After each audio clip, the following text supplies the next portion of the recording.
16 दिसंबर धनु संक्रांति से खर मास शुरू हो रहे हैं, जिसका समापन मकर संक्रांति पर 15 जनवरी को होगा।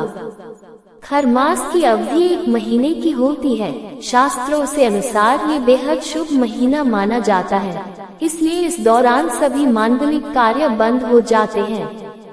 खर मास की कथा। संस्कृत में खर का अर्थ होता है गधा और मास का अर्थ है महीना। खर मास के महीने की कथा भी गधे से संबंधित है।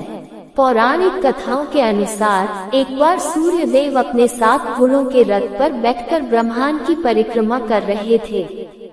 परिक्रमा के दौरान सूर्य देव को कहीं भी रुकने की इजाजत नहीं थी, क्योंकि वह अगर कहीं भी रुक जाते तो पूरा जनजीवन रुक जाता।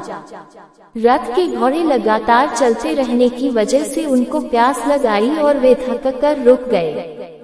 घोड़े की ऐसी दुर्दशा देखकर सूर्य देव भी चिंतित होने लगे। ऐसे में वह एक तालाब के किनारे रुक गए। तालाब के किनारे उन्होंने घोड़ों को पानी पिलाया और खुद भी रुक गए। तभी उनको आभास हुआ कि ऐसा करने से कुछ अनर्थ न हो जाए। तब उनको तालाब के किनारे 2 गधे खड़े नजर आए।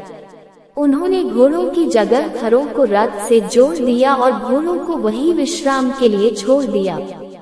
खरों की वजह से रथ की गति काफी धीमी हो गई। हालांकि जैसे तैसे करके 1 महीने का समय पूरा हुआ।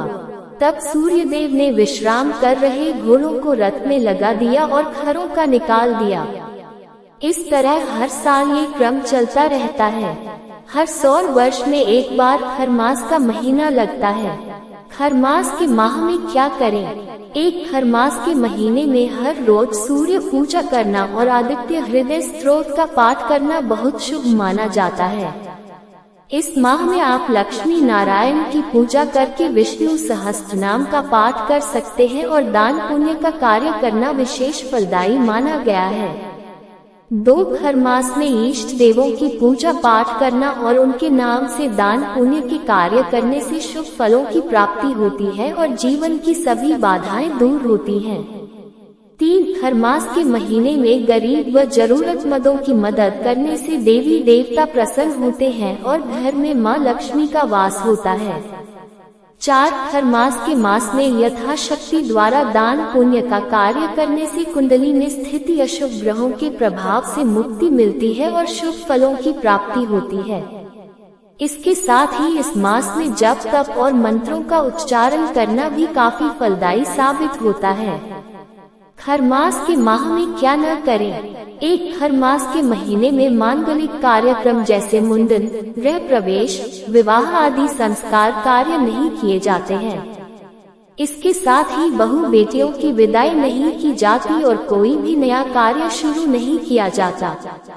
2 खर मास के महीने में मकान, जमीन, प्लॉट या रियल एस्टेट से जुड़ी चीजें खरीदने की मनाही है। इसके साथ ही आप सूर्य और गुरु ग्रह से संबंधित चीजें भी खरीदने से बचें। 3 खर मास के महीने में नए कपड़े और आभूषण भी नहीं पहन सकते, लेकिन आप इनको खरीदना चाहे तो खरीद सकते हैं। 4 खर मास के महीने में अगर संभव हो तो गेहूं, चावल, मूंग दाल, जीरा, आम, सुपारी, सेंधा नमक, सौंठ, जौ, तिल आदि नहीं खाना चाहिए। साथ ही वाद विवाद और बहसबाजी से बचना चाहिए।